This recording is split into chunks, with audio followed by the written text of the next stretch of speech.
This is Baycare Health Chat, another podcast from Baycare Health System. Welcome to Baycare Health Chat. I'm Amanda Wild, and in this episode, we'll look into the symptoms, causes, and treatment of aortic aneurysms with Dr. Susan M. Shafii, vascular surgeon at Baycare. Dr. Shafii, thank you for being here. Thank you for having me. I know aortic aneurysms can be life-threatening, but let's get our definitions straight. What exactly is an aortic aneurysm? So the aorta is the main artery that comes out of your heart and feeds your entire body. And an aortic aneurysm is when the wall of the aorta becomes weak. And so there's three different layers to the aortic wall. And in the infrarenal or below the kidney blood vessels, when the aneurysm grows in that location, that is what we technically can refer to as an aortic aneurysm. There's also aneurysms throughout the rest of the aorta that we can treat in different fashions, but the majority of aneurysms are below the renal arteries or the kidney blood vessels. And you said that's the more common aneurysm. How often do you see that, the most common kind of aneurysm? So the patient population that traditionally shows up with an aortic aneurysm is usually somebody with a history of smoking who is male and of Caucasian descent. It's so prevalent in that population that part of your Welcome to Medicare package, if you do have the risk factors, which include smoking in your past, includes a screening aortic ultrasound to see if there is an aortic aneurysm to then follow.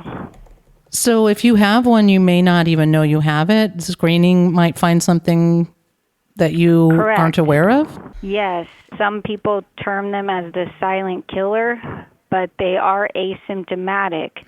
And the only time they become symptomatic or cause symptoms is if they begin to leak or rupture. And symptoms of leakage or rupture would include back pain or passing out with abdominal pain. Because the high risk of dying, if it does get to that, we screen patients once they hit Medicare age, which is approximately 65 to 67. Does that mean anyone over 65 should get a preventive screening? Not everyone, but it is part of the U.S. Preventative Screening Task Force to obtain a single ultrasound, an aortic ultrasound, if you have had a history of smoking and you're a male. So those are the biggest risk factors. Are there any other risk factors to be aware of? There are if you have a genetic history or a family history of aneurysms in the past. If your parents died suddenly for an unknown reason, aneurysms do tend to travel, and certain families have aneurysms of different parts of their body. There is a genetic component in some families in which aneurysms present at a very young age, but for the majority of the population, if you do have a history of smoking, that may be enough to screen for an aortic aneurysm. And the screening test is very simple. It's a quick ultrasound of the abdomen where you can actually look at the blood vessel at the aorta and they can measure the size of it. And then how often would you get these screenings, assuming you're normal at the first one? So if there's no sign of aneurysm at the screening ultrasound, then there's no need to follow it in the future. If they do see a small aneurysm, then usually we would follow you every year with an ultrasound until you hit a certain size. So your risk of aneurysm rupture or sudden death from an aortic aneurysm only increases with size of the aneurysm. So you can live with an aortic aneurysm? Many people live with an aortic aneurysm. And traditionally, we don't offer surgery until they hit a certain size. If you're a male and you hit 5.5 to 6 centimeters, we offer you surgery at that time. We know that women who also have some risk factors, such as family history and smoking, that do have aneurysms, we offer them surgery at 5 centimeters. That's because women tend to rupture or leak at a lower size range compared to men. So we're talking about surgery as a treatment option, but are there other treatment options, or is surgery really the main way of treating aortic aneurysms? So some people's aneurysms don't grow. Sometimes they stay the same, and you just want to make sure that you look at it every year or every 6 months to make sure it's not changing.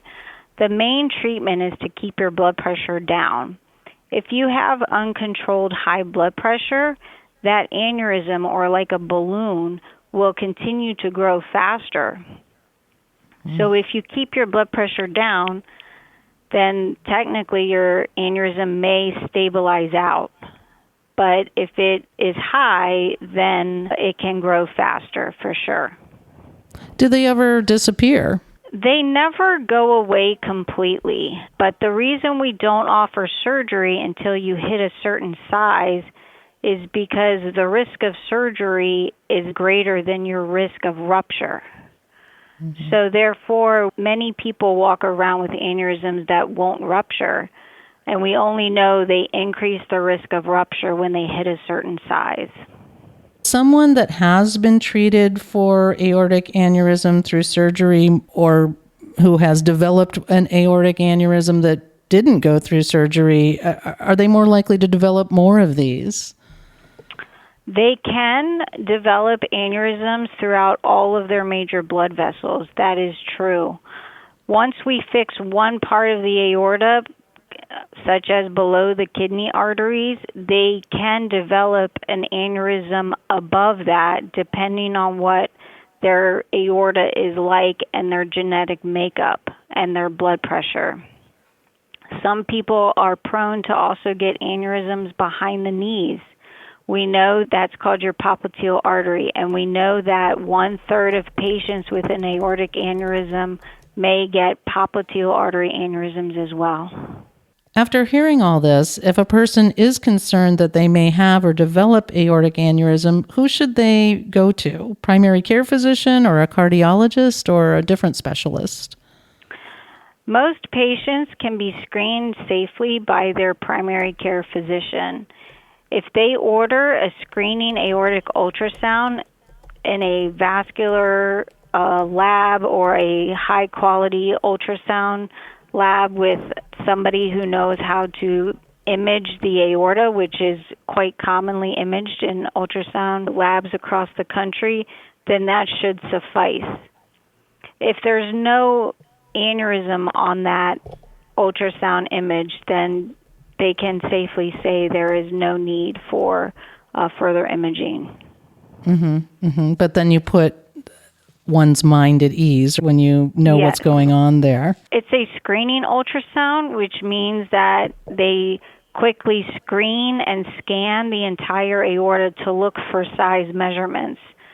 So it's different than a diagnostic ultrasound or yearly aortic ultrasound. It's much like a screening mammogram where you screen quickly to see if there's anything abnormal, as opposed to a diagnostic mammogram where we would diagnose if there's any need for further intervention. You know, I noticed that a lot of medicine is changing quite rapidly with the advances in technology. Is that happening too in the field of surgery and dealing with aortic aneurysms? It is.